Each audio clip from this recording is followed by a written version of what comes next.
Би ерөөсөө жоохон шиг болно гэж боддог гэсэн. Очих зардалтайгаа очиод тэмцээндээ төрүүлж мөнгө аваад буцаад байдаг. 2-3 дуурайнд ороход хүмүүс гавьт өгчээд байдаг. Яагаад би төрүүлээд байхад байдгүй. Заримдаа бол зөвхөн очих зардалтайгаа тэр явна шүү дээ. Тэгээд очих зардалтайгаа очиод тэмцээндээ төрүүлж мөнгө аваад буцаад байдаг. Болдонд ингээд орохоор инх болд анх хоёрыг зарлана. Тэгээд аав тэрийг үсчээл намайг дуудаж ингээд аягүй хөөрдөг гэсэн.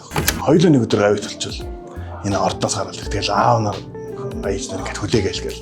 Хоёулаа яг л тгий шүүр гэж хоёулаа байнга тэрийг ярьдаг. Тэгээ хоёулаа гэхдээ одоо гавьт болсон л доо. Гэхдээ манай аав харин харж чадаагүй.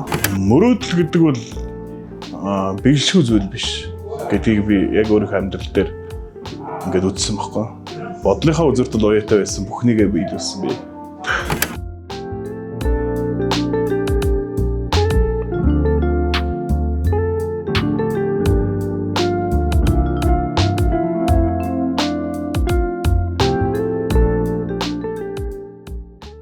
Би ерөөсөө жоохон шиг болно гэж боддог гэсэн.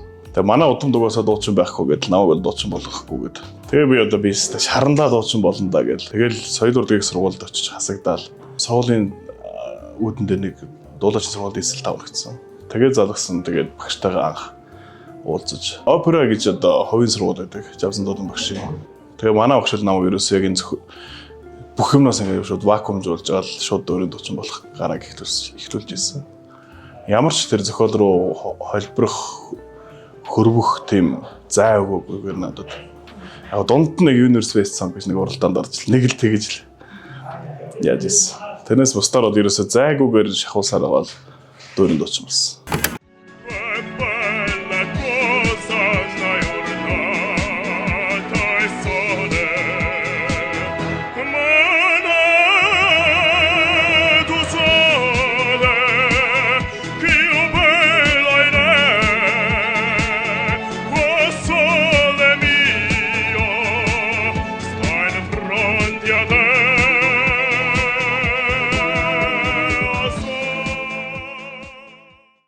Манай аав нөгөө микроавтостай.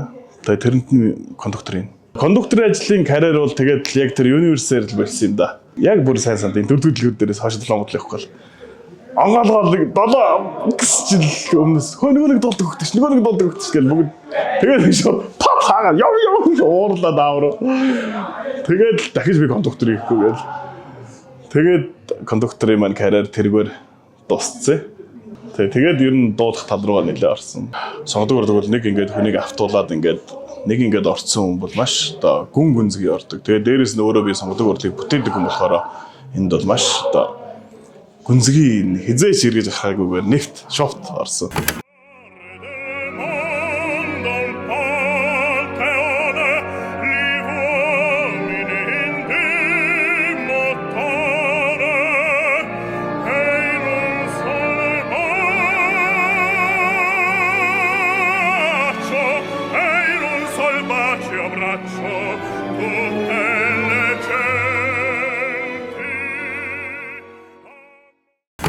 Уус хатуу штэ. Тэг хамгийн толгойд нь тэргүүнд нь л явахгүй жоохон дунд тэгэл дундаас хойш явбал амьдрал бол угаасаа тэгэл ер нь л урлагтаа зориулаад дуустдаг. Тийм хатуу урлаг бол. Тийм болохоор угаасаа манайхан урлагт оруулахгүй гэж их ярьдаг байсан баг. Тэгээд би шөнө орондоо ороод би заавал дуучин болно гэл. Тэгээд одоо өөрийнхөө зүтгэсэндээ ямарч хөрсөн, дуучин болсон. Тэгээ бас нэлээдгүй гайгуут амжилттайч явсан багасаа л би ерөөсөө тэмцээн уралдаанд ороод эхэлсэн. Тэгэл ер нь бол нэг чамлж өөрийгөө чамлж байсан өдөр бас ховорхон маш их хичээл зүтгэлтэй хөвтөлөө. Манай гэр долоон буудалд байсан. Тэгэл манай сургууль хөгжим мужид байлдаг. Нөгөө интернет кафе гэж тэр үед дөнгөж одоо модонд ороод л тэгээ нөгөө дуулах програм ингээд YouTube-д ороод үздэг болсон. Тэгээ тэрэндээ ингээд бүр орцсон. Тэгэл автосны мөнгөөр ороод YouTube-д ороод дуулах програм өөрийнхөө дуулах ари армаас юунуудаа дуунуудаа сонсч чинь тэгээд гэлүүг алхах чинь мэдээж хамгийн хичээсэн хүн л мэдээж тухайн мэргэжлийнхээ хамгийн оргилд нь ордог тэгээд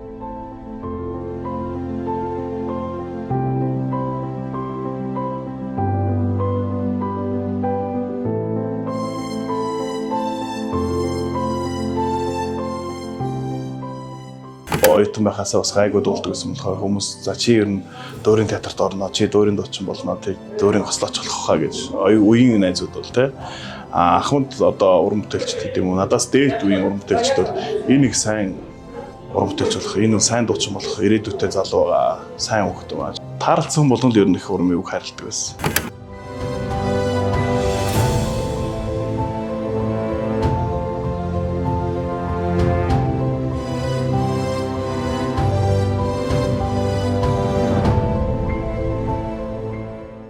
Оюутан төгсөж байхад бол Дүүрийн театр гэдэг бидний хувьд одоо өстой мөрөөдөл байлаа тий.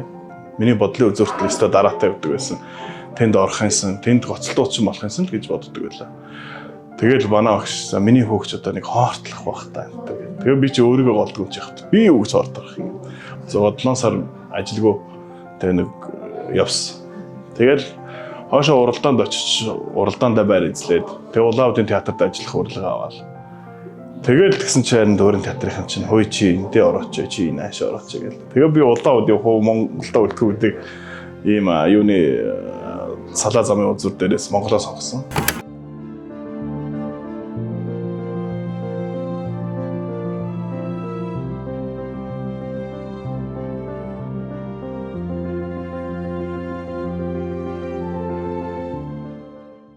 Тэмцээн уралдаанд орох зардал бол угаасаа 100% өөрөө. Заримдаа бол зөвхөн очих зардалтай гэнтэр явна шүү дээ.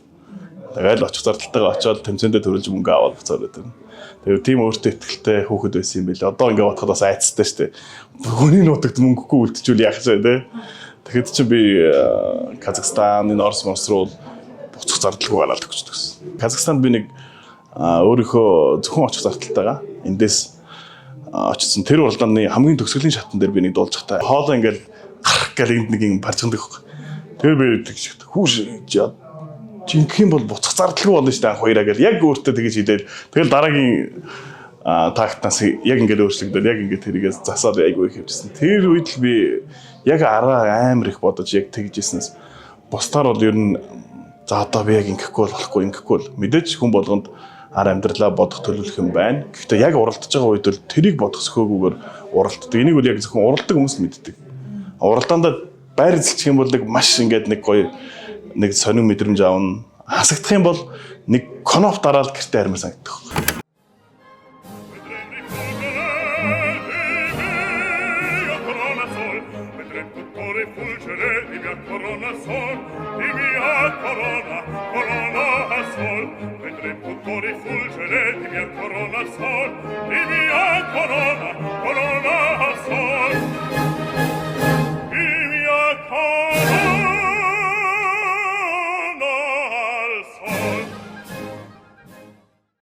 В 2014 онд манай театрын нэг 3-4 уран бүтээлчд Австрид очиж нэг тэгээ мастер класс хийгээд тэгээд тэндээсээ бас надтай нэг дуучин хамт тэнд бол ажиллаж болохоор болсон. Та ямар хэлээр биш? Хэдэн хэлээр ярьдаг гэж сууж байна чи. Англи хэл, бүдэг бадаг, орос хэл, дөнгөж нэг АБТ те. Тэгээд бусад хэлүүд бүр байхгүй, ор тас байхгүй. Тэгэл за хэлээ сурчээд өрөөд. Тэгвэл бид нар нээлттэй та нарт хамтарч ажиллахад бол манай театрт ажиллаж болж байна. Тэгээд яг буцаал Москвад ирээд би цаашаа уралдаанд явахсан чинь яг манай аав тохой биеийн өвдсөн байсан. Тэгээд яг уцаар ингээд залгаал. За миний хөө уралдаанд авчиад ирээ. Аав зүгээр эрэхтэн зүгээр байж. Нэг хүч угаасаа уралдаанд төрөөлөл ирд юм чи. Уралдаанд ингээд орохоор инх болд анх хоёр би зарлана. Тэгээд аав тэрийг үзчихэл намайг дуудаж ингээд аягүй хөөрдөг гэсэн. Тэгээд яг миний хөө дахиад аавынхаа нэрийг зарлуулчаад иргээл. Тэгээд би за явчихъя дэргээл билетээ аваад цаашаа уралдаанд явах гээд байсан чинь маргааш нөлөө нөгөөдөр нь нуцтаад заав ухаанг болчлоо ямар ч аа юу гэж миний дуудаа буцтаа гэл.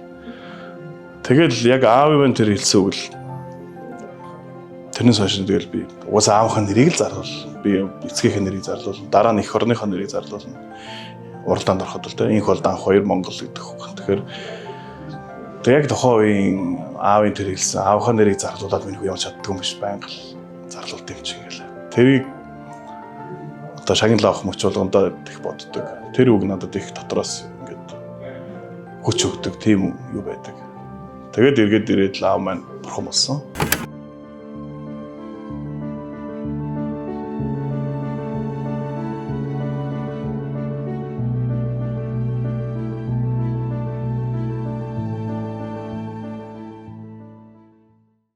Би ч олон уралдаанд орж бас аавгаа баярлуулжсаа тухайд чи гэлэнх уралдаан гэдэг чинь маш том уралдаан байлаа тий. бидний яг мэддэг хүрээний уралдаан байсан байхгүй тэр дэлхийн хэмжээний айхтар том уралдаан биш байсан юм билээ. Тэгээд яг өөрсдийнхөө монголчууд өөрсдийнхөө хүрээндээ хэмжээндээ бид нар тэрийгээ дэлхийн уралдаан гэж боддог байсан. Тэр үед л би очиж уралдаанд орж 2 дуурайнд орчихсон. Тэгээд тэр үед яг тэр уралдаанд орсон хүмүүс нөө гавьяа шагнал авдаг айгүй их. Улсаас шагнал, мөнгөн шагнал өгнө, дээрээс нь цол хэрэгэн өгнө. Тэгэл надад өгдөг. Цог явсан хүмүүс өгчөөд байдаг. Тэгэл би нэг найзтайгаа ойлоод төгсөн. Хоёулаа нэг өдөр гавьяа толчвол энэ ордоос гараад тэгэл аав нар аяж нар ингээд хүлээгээл гэл. Хоёулаа яг л тгийшвэр гэл хоёулаа да байнга тэрийг ярьдаг. Тэгээ хоёулаа тэгтээ одоо гавьяа толцсон л доо. Тэгтээ манай аав харин харж чадаагүй. Аавгаа их боддог юм лээ. Тэгтээ одоо тэгээд эцгийн нэрийг нэг муугаар дурсуулахгүй сайнаар дурсуулж явуулахаар бас гайгүй. Дотроо бол өөртөө бол бас нэг айхтар гундаад байдаг.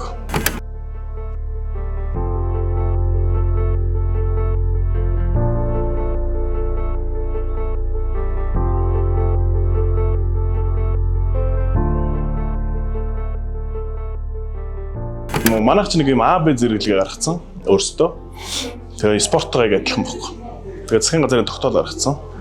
А уралдаанд бол одоо ийм орно, Б-ний орно гэдэг өөрсдөө засгийн газраараа баталчихсан нэг юм байдаг. Тэгээд тэр болохоор Б ангилд нь бол Глинкч байд юм уу те? Римский Корсаков, Елена Образцова, Адан Чайковский тэр гэдэг иймэрхүү уралдаан байдаг. Ер нь ихэнх нь Оросын уралдаан байсан. Б уралдаанд нь би төрүүлээд байдаг. Өмнө нь бол Б уралдаанд нь 2-3 дуурайнд ороход хүмүүс гавьяа төгчээд байдаг. Би төрүүлээд байхад байдгүй. Тэгээд хэзээ ингээд нэг уцтаад одоо за та ийм гавьяа та үт юм бол гэдэг айгүй их тэгж боддог байсан. Хүмүүс ярьдаг яг энэ гавьяа шагналыг нэг юм наа төмрөөрч яа одоо энэ хэрэггүй төмөр гэдэг айгүй их тэгж ярьдаг. Би бол эсэргээр нэг тэмдэглэдэй тэр нэг энэ дээр зүтгэл нэг тэмдэг төмөр. Тэгтээ миний өнөөдрийг хүртэл хийж ирсэн бүх юм тэнд шингээд л тэр миний ингэр дээр ирсэн гэж тоо би бол төрийн бол үнэхээр хамгийн том шиг тэр төрдөө өнсүүлсэн тэр мэдрэмж бол хизээж мартагдахгүй хамгийн сайхан үе минь нэг байсан.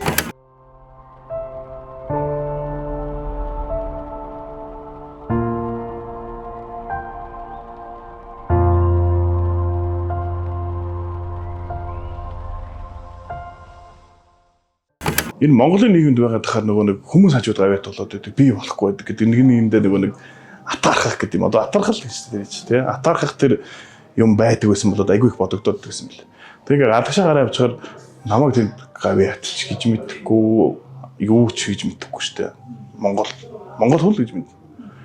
Тэгэхээр би тэр заавал би тэр ардын жүжигчнийг авлаа гэд би тэнд тэргүүрээ зарлуулахгүй, цоллуулахгүй. Монголд барагтай бол ирч. Одоо би ингээд сарын дараа яваад би Монголд ямар ч байсан нэг жилийн хугацаанд бүр ямарсан надад төвсөр баг. Яг тохоо би нэг гавьяатыг амар хүсдэг байсан шиг би ерөөсөө тэрийг нэг тэгж хүсгээ болцсон байлээ.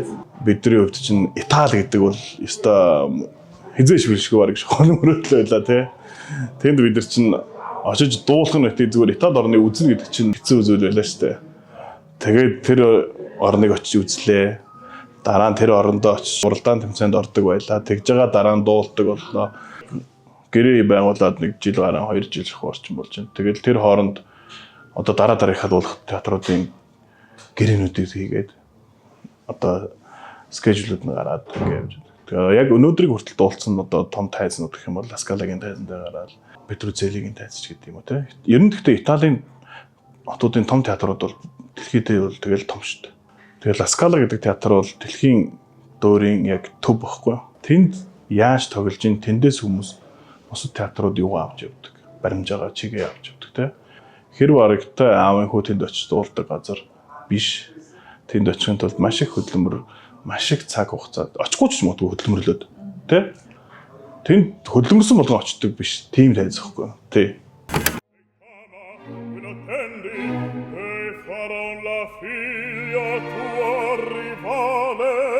Razza infame, apparita e noi fatale. Il suo potere sta, io d'amore sraffin.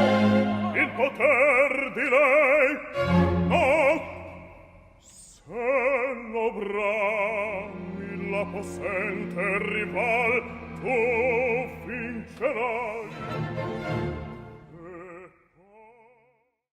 Дөөрийн дууч гэдэг чинь яг микрофон байхгүй, ямар ч тийм нэмэлт өсгөгчгүйгээр дуулдаг. Тэгээд задгаа театрууд ч юм бол 15 20 мянган суучин тий.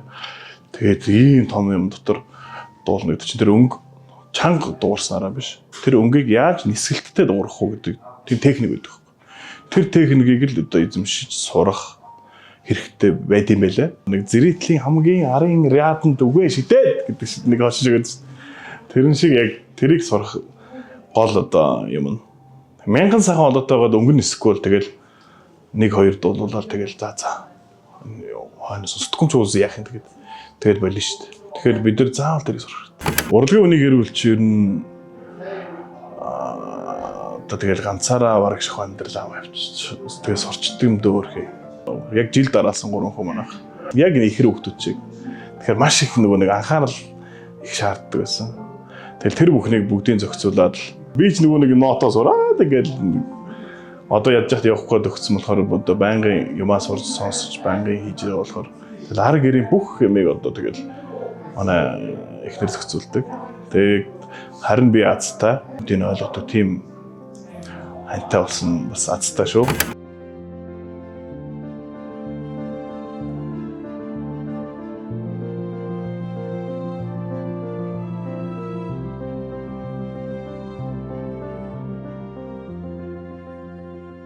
Хэрвээ тэр хүн байхгүй би өөрөө ингээд бүх юм зохицуулж хамт явах юм бол энэ амжилтыг чинь тэгэл ихэнх нь байхгүй шүү дээ. Тэгэхээр яг энэ хийж байгаа миний гаргасан амжилт байд юм уу алдаа оноо ер нь бүхэл юм ингээд хамтдаа бит хоёрын л бүтээл байхгүй. Тэр Ласкалад гэдэг театрт одоо миний хандууснаас ялгаагүй юм да гэж би дотроо боддог.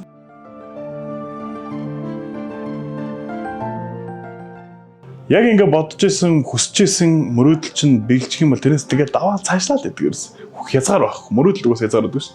Ирээдүйн мөрөөдлийнхөө тухай би бүр ингээл за би яг тэрийг ингэж хүрээд энэ нь ингэ тэгнэ гэдээ бүр ингээ айхтар зурдаг. Надад угаас юу тохиолдохыг би мэдэхгүй учраас би яг урдхаа ингээл хийгээд байж. Тэгвэл нэг хүний бодол биш үү? Тэр бодлын үзүүрт бол нэг юм бодлын үзүүрт уяатай байдаг гэдэг. Тэрэн шиг одоо даад овшгүйгээр мөрөөдөхгүйгээр бодлынхаа үзүүрт л уяатай байсан бүхнийгээ биелүүлсэн би.